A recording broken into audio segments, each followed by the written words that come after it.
fire breaks out while I'm comparing the Canon EOS R5 Mark II's firmware 1.0.2 against firmware 1.0.3.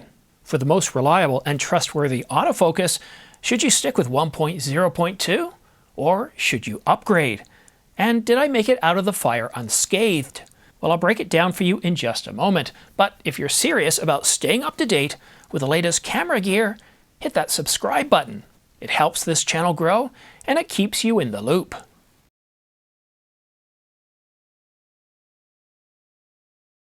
You might recall in a previous video that I had damaged the R5 Mark II's LCD, on top, giving it a crack. I had done this while testing firmware 1.0.3. I wasn't too happy with this firmware update.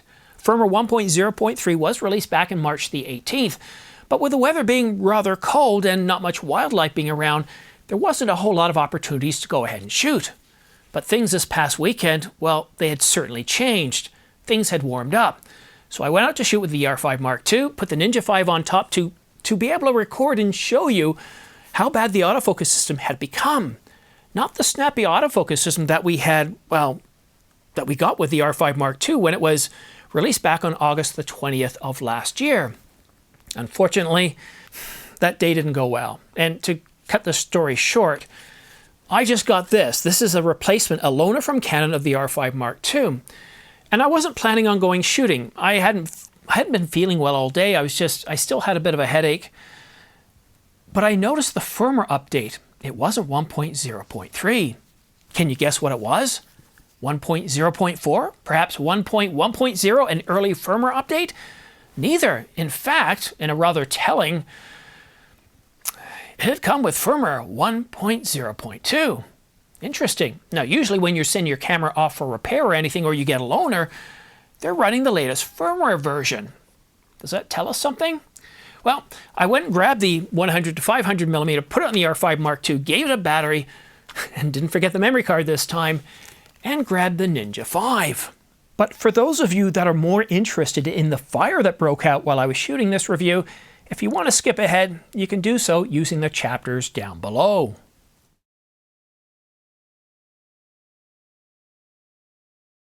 My apologies for the quality of this video. I wasn't shooting it for cinematic purposes to give you the best possible view of the marsh, of the forest, of the animals and wildlife that live there.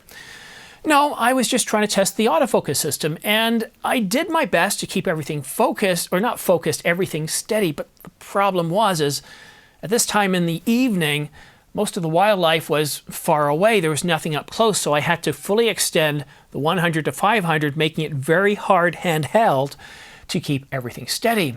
So my apologies for the quality of the video. Just pay attention to the autofocus points. I think you're going to be quite surprised.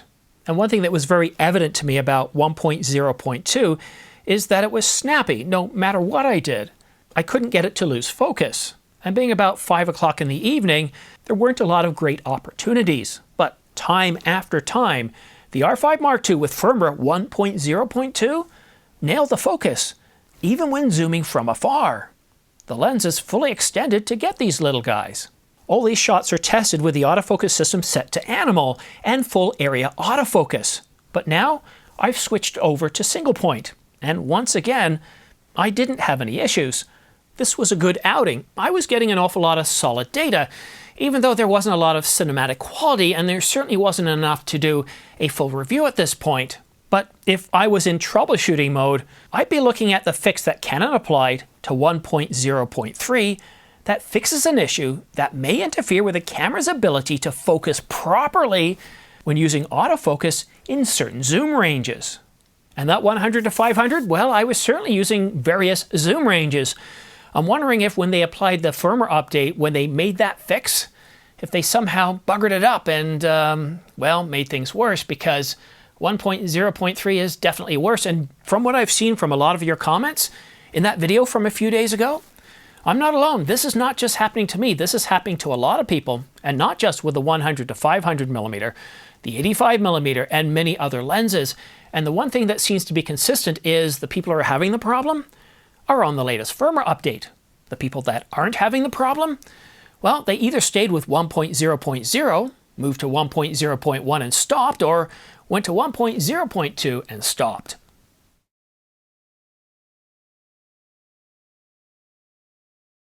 But I wasn't done testing. I moved to a different location, to a different pond, hoping to find an abundance of wildlife. Once again, the R5 II with firmware 1.0.2 was nailing every shot, even when I tried to trick it. Then my son told me there was a fire. I looked up, grabbed a few shots before rushing to where it started, under this bridge. A couple had told me that they saw a person running from the scene after tossing something into the marsh. Everything was dry, set to go up, and the fire covered about 150,000 square feet, with me running from one vantage point to another. The fire covered about 150,000 square feet. I knew it was time to head to safety, as the fire was getting closer, closer and closer, and the winds were picking up. You could hear the evergreens catch fire, crackle and hiss. Yep, we all knew it was time to leave. I made it out alive unsinged, as did everybody else, but I smelled like I'd run through a house on fire.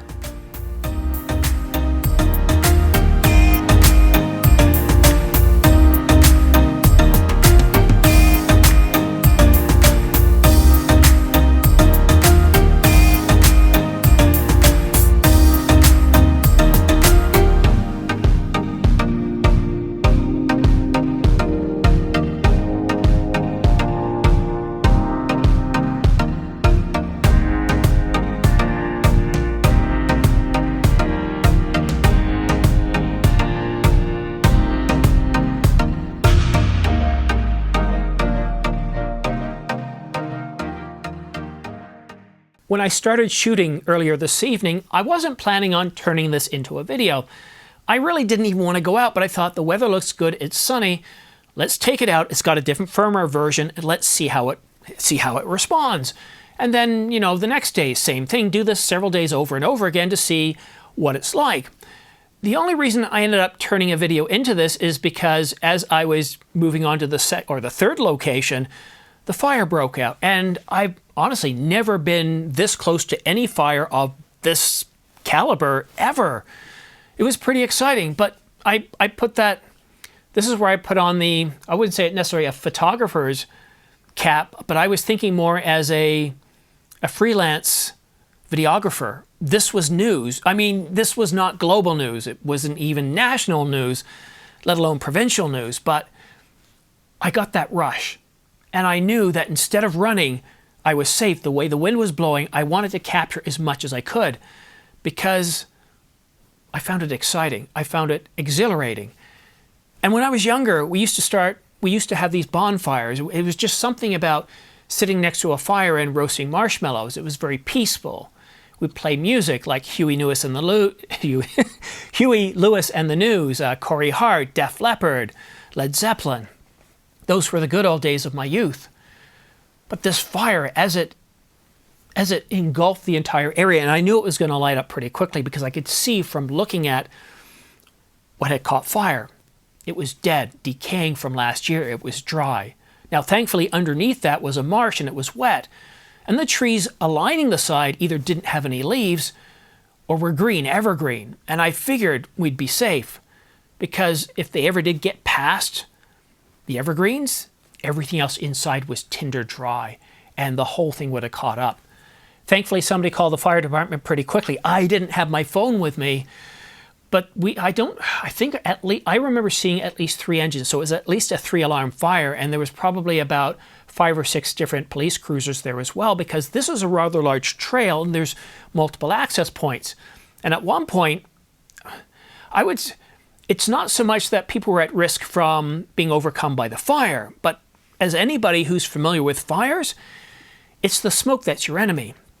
And at one point, the smoke just completely engulfed the trail, and the police did a very good job of getting everybody off the trail.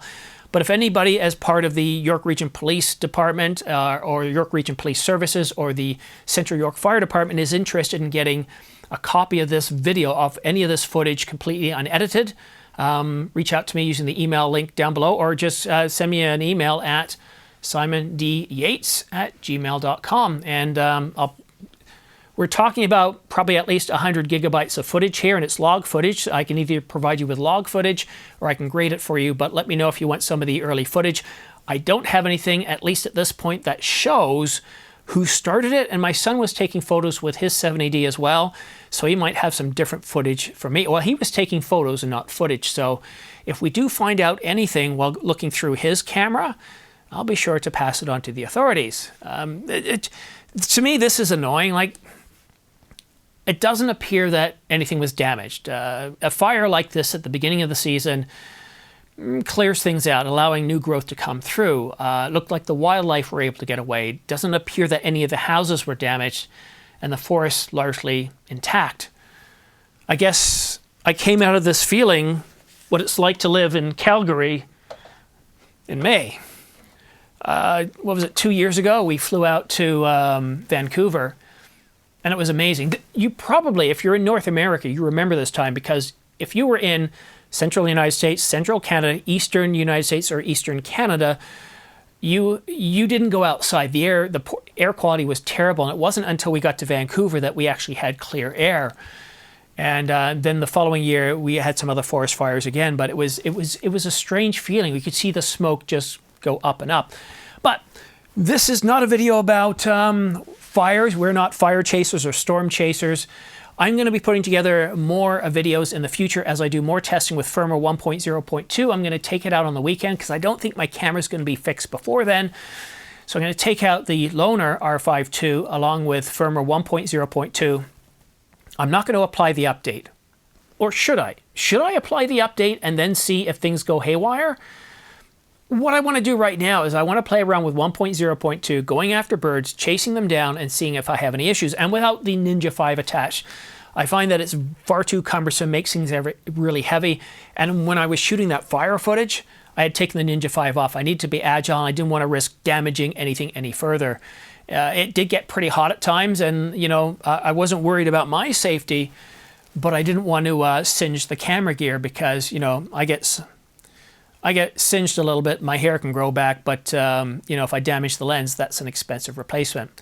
Anyhow, thank you so much for tuning in. If you like this video, found it interesting, then go ahead and click that subscribe button and choose all notifications.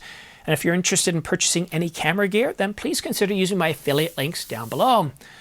That's it for now, guys. Thank you so much for tuning in. What an interesting day today was, or at least yesterday was. You're watching this tomorrow.